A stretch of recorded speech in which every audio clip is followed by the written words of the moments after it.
নমস্কার বন্ধুরা, welcome to my channel my fortune story. আশা করছি আপনারা সবাই ভালো আছেন। ফিরলাম নতুন ভিডিও নিয়ে। ভিডিওটি সম্পূর্ণ দেখার অনুরোধ রইল। আর ভিডিওটি দেখে যদি ভালো লেগে থাকে তাহলে প্লিজ একটা লাইক করে দেবেন। আর অবশ্যই চ্যানেলটি সাবস্ক্রাইব করে আমার পাশে থাকবেন। যারা যারা এতদিনে আমার চ্যানেলটিকে সাবস্ক্রাইব করে নিয়েছেন তাদের জানাই অসংখ্য ধন্যবাদ। আর যারা এখনও করেননি তাদের কাছে আমার চ্যানেলটি সাবস্ক্রাইব করবার অনুরোধ রইল। তাহলে চলুন আজকের ভিডিওটা আপনাদের সঙ্গে শেয়ার করি আর আপনাদের কাছে পরিবেশন করি। তো সকালবেলা উঠেই দেখুন কি জলের পরিস্থিতি। সারা রাত বৃষ্টি হওয়ার পর এই রকম পরিস্থিতি হয়ে দাঁড়িয়ে আছে। মানে জলটা আরও উঠেছিল, আমি যখন বাইরে বেরিয়েছি তখন তো জলটা আরও নেমে গেছে। তো সকালবেলা উঠে একটা তো ব্রেকফাস্ট করতে হবে। তো কি করব আর, ঘরে সুজি ছিল, তো সুজি যা ছিল ঘরে তাই দিয়েই আজকে ব্রেকফাস্ট করতে হবে।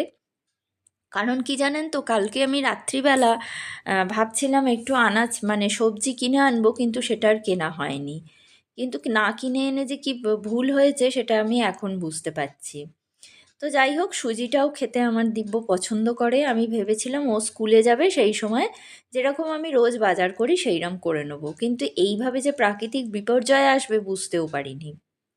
আর তারপরে তো আমাদের মাননীয়া ঘোষণাই করে দিয়েছেন স্কুল ছুটির জন্য, কিন্তু ওদের স্কুল ছুটি দেয়নি। আজকে ওদের বলেছিল যে নতুন জামা কাপড় পরে 1 ঘন্টার জন্য ওখানে গিয়ে আর কি একটা মিলন উৎসব হবে। কিন্তু আনফর্চুনেটলি স্যারেরও বৌদি, মানে স্যারের আমাদের স্কুলের যে হেড স্যারের বৌদি, তিনি আর কি আনফর্চুনেটলি পরলোক গমন করেছেন। তো সেই জন্য ওদের আর সেই মিলন উৎসবটা হবে না, কিন্তু ছুটি যেহেতু ডিক্লেয়ার হয়ে গেছে তো ছুটিটা পড়েই গেল। মানে ওদের আর যেতে হবে না, তো ও তো বাড়িতে থাকবে। তখন আমি বাইরে বেরোবও না। আর বাইরে বেরোলে তখন যে বাজার বসবে, মানে বসবে না এটা একদমই নিশ্চিত, কারণ সব জায়গায় জলে ভরে আছে, কোথায় বসবে তারা। তো আমি যাই হোক এই জন্যেই আমি সুজিটা করলাম, আর সুজিটা খুব ভালোভাবেই করেছি, আর ওপর থেকে আমি মিঠাই মেট দিয়ে দিলাম। এইটা দিলে না ওরা খেতে খুব ভালোবাসে। তো এই এত বৃষ্টি, এবার দাদাদের তো একটু বেলাতেই ওদের ব্রেকফাস্ট হয়। তো আমি করলাম কি, ওদের দুটো বাচ্চার জন্যও আমি এই ব্রেকফাস্টটা করলাম, আর আমার দিব্য সোনার জন্যও করে দিলাম। তো ওরা খেতে বেশ পছন্দ করে। তো ওদের দুজনকে, মানে আমি তিনজনকেই আর কি দিয়ে দিলাম। এই দেখুন অপেক্ষা করে বসে আছে। আর মনে মনে একটা আশঙ্কা আমাদের আছেই, কিন্তু যেটা আপনাদের সঙ্গে আমার শেয়ার করে নেওয়া দরকার আর কি। যে হচ্ছে কি, আমাদের মধ্যে মানে আমাদের বাড়িতেই একটা দুঃসংবাদ আসতে পারে, এইটা আমাদের মনে মনে আর কি সবারই প্রস্তুতি ছিল। কারণ গত রাতে দিদি ফোন করে বলেছিল বড় মাসির শরীর কিন্তু খুব খারাপ। মানে হয়তো এখন তখন অবস্থা হয়ে আছে, হয়তো আজকের মধ্যেই চলে যাবে। তো সেই জন্য মনটা অনেক ভারাক্রান্ত ছিল, আর সত্যি কথা বলতে কি রান্নাবান্নার না ইচ্ছাও ছিল না। তো যতক্ষণ না খবরটা আসে ততক্ষণ তো আর ধরে নেওয়া যায় না যে মানুষটা চলে গেছে। তো সেই জন্য দিদির সঙ্গে, দিদি যখন ফোন করবে করবে, কিন্তু এদিকে তো আমার ছোট বাচ্চা আছে, তাকে তো খেতে দিতেও হবে। সেই জন্য সকালবেলা আর কি একটু আমি সুজি করলাম। আর এই দেখুন আমার এইগুলো না পুজো করা চাল ছিল। কয়েকদিন আগে আমি চাল দিয়ে, মানে গোবিন্দভোগ চাল দিয়ে পুজো করেছিলাম। তো আমি দোনামোনা করে সেই গোবিন্দভোগ চালগুলোকে একটু হলুদ মাখিয়ে আর গরম মশলা ফোড়ন দিয়ে পোলাওয়ের মতো একটু করে নিলাম, কারণ আমার দিব্যসোনা জানেন তো, ও যদি খিচুড়ি করি ও খাবে না, আর শুধু ওইরকম গোবিন্দভোগ চালের ভাতও ও খাবে না, একটু পোলাও দেখলে খেয়ে নেবে। আর আমি আগের দিন আলুর দম করেছিলাম, সব তরকারি, মনটা ভারাক্রান্ত ছিল জানেন তো, কি খবর আসবে আসবে বলে অনেকটা তরকারি ছিল, সেগুলো আমি ফ্রিজে রেখে দিয়েছিলাম, চাটনি তরকারি। তো সেই দিয়েই আজকে খেয়ে নেব ভেবে ওই জন্য আর আমি কিছু রান্না বান্না বসাইনি। এদিকে কি করব, সময়টা তো চলে যাবে। আর দিব্যসোনা ওই আমার এই সুযোগে ও কি করবে, খেলতে শুরু করবে। তো সেই জন্য আমি ওকে পড়াতে বসিয়ে দিলাম, ওর কপি আমার রেডি করাই থাকে। যখন পারি মানে ও যখনই সময় হয় ওকে বসিয়ে দিই, আর ও এখন বসে বসে করে নিচ্ছে, কারণ এই টপিকগুলো ওর খুব পছন্দের। আর এর মধ্যেই ফোন এসে গেল দিদির। দিদির ফোনে একটা দুঃসংবাদ পেলাম। আজকে দিদি এক্ষুনি ফোন করলো।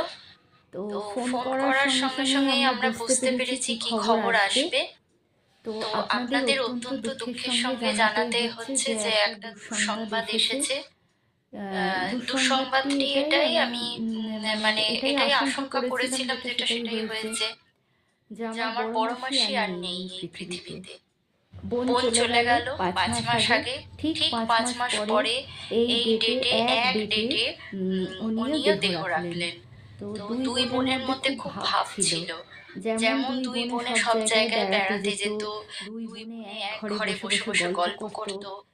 মেজো মাসি মারা যাওয়ার পর বড় মাসি আমাদের বাড়িতেই থাকতো, কারণ বড় মাসি আর মেজো মাসি দুজনে কিন্তু বিয়ে করা। আমাদের পাশেই বাকি ওদের মানে জমি কিনে আমার বাকি জমি কেনেনি, মানে আমার বাপি সব তত্ত্বাবধান করে দিয়েছিলেন।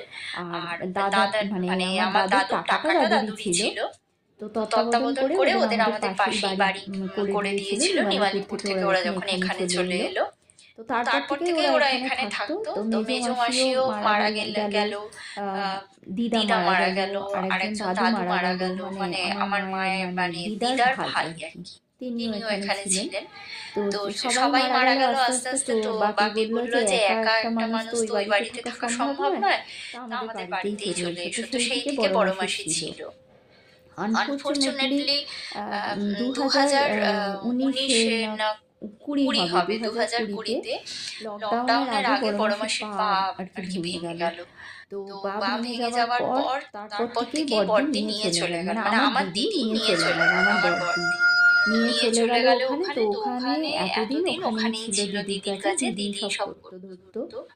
তো কালকে রাত্রিবেলা সেটাও আর মানে সবকিছু সমাপ্ত হয়ে গেল, আর উনি না ফেরার দেশে চলে গেল। যেহেতু বোন ছিল, তো ছোট বোন ছিল, সেই ছোট বোনের খবর পেয়ে ওনার একটা স্ট্রোকও হয়ে গিয়েছিল মাঝে। তো এই খবরটা এলো, খুবই মনটা ভারাক্রান্ত, দুঃখিত হয়ে আছে সকাল থেকেই। মানে কি খবর আসবে কি খবর আসবে এরকম চিন্তা করছিলাম। তো আলটিমেটলি খবরটা এসেই গেল, খুবই দুঃসংবাদ। তো এখন আমরা যাব, দেখি ওখানে কি হয়।